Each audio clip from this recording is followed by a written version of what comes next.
बिस्मिल्लाहिर्रहमानिर्रहीम अस्सलामुअलैकुम वरहमतुल्लाहि वबरकातुहू। स्टूडेंट्स, लास्ट टाइम हमने टॉपिक डिस्कस किया था जी लोरेंट्स फोर्स। वो लोरेंट्स फोर्स हमारे पास क्या थी? FL is equal to FE plus FB, मतलब इलेक्ट्रिक फोर्स और मैग्नेटिक फोर्स का जो कंबाइंड इफेक्ट था उसे हमने लोरेंट्स फोर्स का नाम दिया था।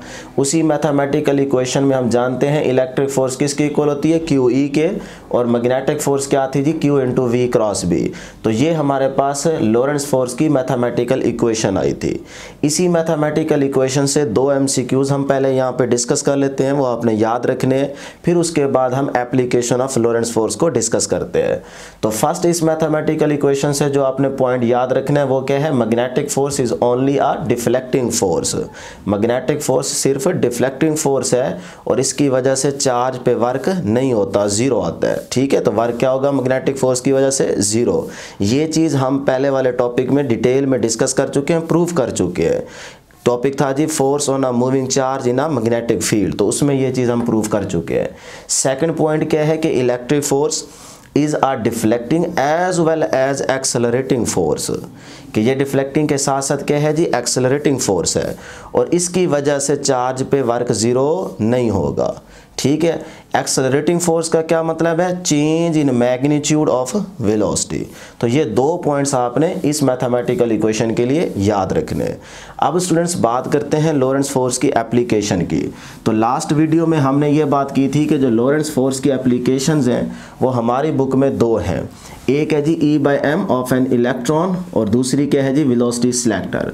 तो E/m ऑफ एन इलेक्ट्रॉन जो है ये हमारी बुक में टॉपिक मेंशन है, इसे हम आने वाली वीडियो में डिटेल में डिस्कस करेंगे। लेकिन ये जो वेलोसिटी सिलेक्टर एप्लीकेशन है लोरेंट्स फोर्स की, ये हमारी बुक में इसका टॉपिक नहीं है, लेकिन एग्जाम्पल 14.5 और कुछ न्यूमेरिकल्स में इसका रिलेशन यूज़ किया गया है। इसीलिए हमने कोशिश की है कि आपको यहाँ पे वेलोसिटी सिलेक्टर का थोड़ा सा कंसेप्ट दिया जाए। तो स्टूडेंट्स वेलोसिटी सिलेक्टर को डिस्कस करते हैं कि वेलोसिटी सिलेक्टर बेसिकली हमारे पास एक ऐसा रीजन है जिसमें यूनिफॉर्म इलेक्ट्रिक फील्ड और यूनिफॉर्म मैग्नेटिक फील्ड आपस में क्या होती हैं जी? एक दूसरे के परपेंडिकुलर होती है। और याद रहे कि ये दोनों फील्ड्स चार्ज पार्टिकल की वेलोसिटी के भी परपेंडिकुलर होती हैं। तो इसका मतलब दोबारा रिपीट कर देता हूँ कि हमारे पास एक ऐसा रीजन होता है सिलेक्टर वेलोसिटी जिसमें यूनिफॉर्म इलेक्ट्रिक फील्ड और यूनिफॉर्म मैग्नेटिक फील्ड एक दूसरे के परपेंडिकुलर होते हैं, और यही दोनों फील्ड चार्ज पार्टिकल की वेलोसिटी के भी परपेंडिकुलर होते हैं। तो ऐसे टेक्निक को या फिनोमिना को हम नाम देते हैं वेलोसिटी सिलेक्टर का। अब स्टूडेंट्स यहाँ पे थोड़ा सा गौर कीजिएगा कि हमारे पास दो अपोजिट पैरेलल चार्ज प्लेट्स हैं। हम जानते हैं कि इलेक्ट्रिक फील्ड की जो डायरेक्शन होती है वो पॉजिटिव टू नेगेटिव होती है। अगर इलेक्ट्रिक फील्ड की डायरेक्शन पॉजिटिव टू नेगेटिव है तो इलेक्ट्रिक फोर्स की भी डायरेक्शन क्या होगी?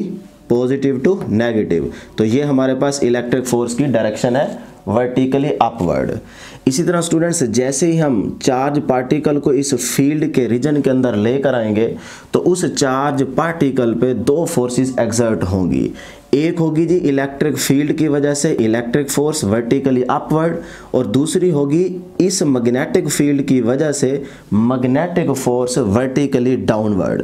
अब ये हमारे पास डॉट जो रिप्रेजेंट किए गए ये यहाँ पे यूनिफॉर्म मैग्नेटिक फील्ड को रिप्रेजेंट किया गया आउट टू द पेज। अब इस मैग्नेटिक फील्ड की वजह से जो इस चार्ज पार्टिकल पे मैग्नेटिक फोर्स एक्सर्ट होगी उसकी डायरेक्शन क्या होगी? डाउनवर्ड। कैसे हमें पता चलेगा कि उसकी डायरेक्शन डाउनवर्ड होगी? आप right hand palm rule use करके मैग्नेटिक फोर्स की डायरेक्शन को देख सकते हैं।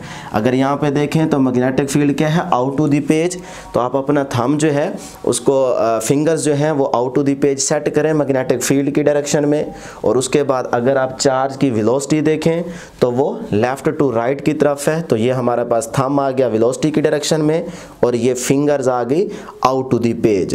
तो ये पाम आपको बता रहा है फोर्स की डायरेक्शन, तो आप ये देख सकते हैं डाउनवर्ड आ रही है। तो इसीलिए हमारे पास यहाँ पे जो मैग्नेटिक फोर्स की डायरेक्शन है वो क्या है जी? डाउनवर्ड है। ठीक है जी।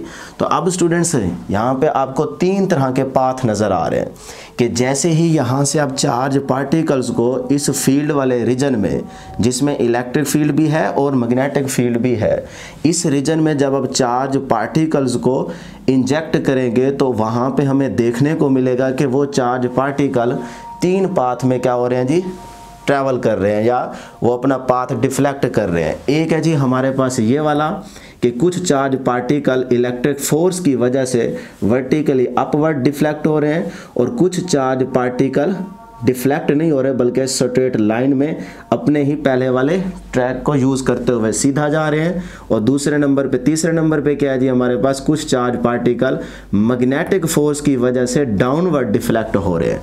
तो ये 3 पाथ आपको बेसिकली यहाँ पे नज़र आ रहे हैं। अब ये 3 पाथ किस कंडीशंस पे बनते हैं वो कंडीशन आपने यहाँ पे गौर से सुननी है। तो सबसे पहले बात करते हैं जी इलेक्ट्रिक फोर्स।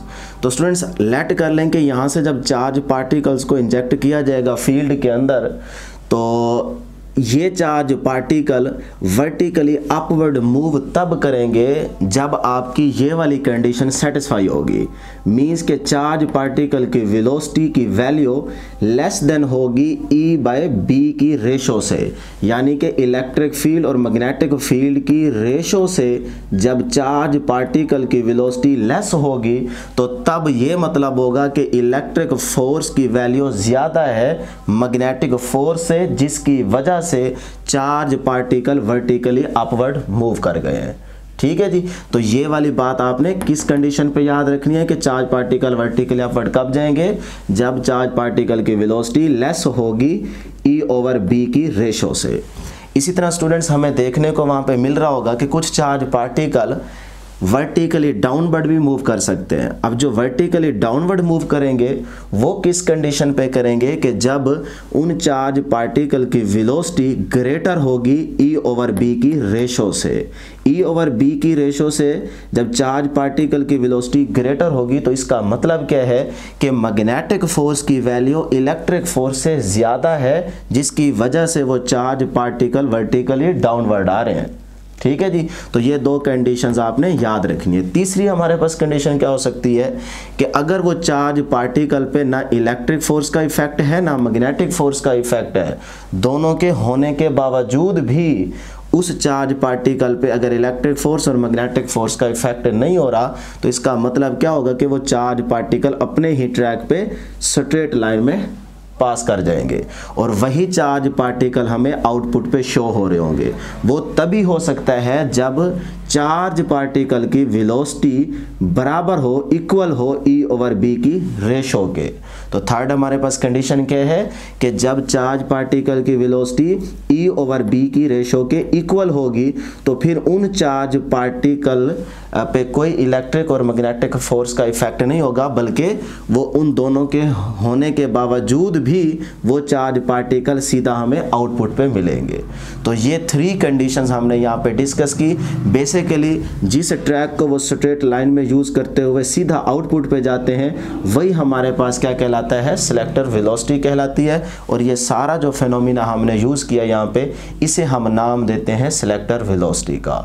तो यहाँ पे 2-3 आप इंपॉर्टेंट MCQs भी डिस्कस कर सकते हैं। वो क्या है जी, नंबर 1, मैग्नेटिक फील्ड और electric field are perpendicular to each other. शुरू में हमने आपको बताया कि जो यूनिफॉर्म इलेक्ट्रिक फील्ड और यूनिफॉर्म मैग्नेटिक फील्ड हैं इस रीजन में वो दोनों क्या हैं, एक दूसरे के परपेंडिकुलर है।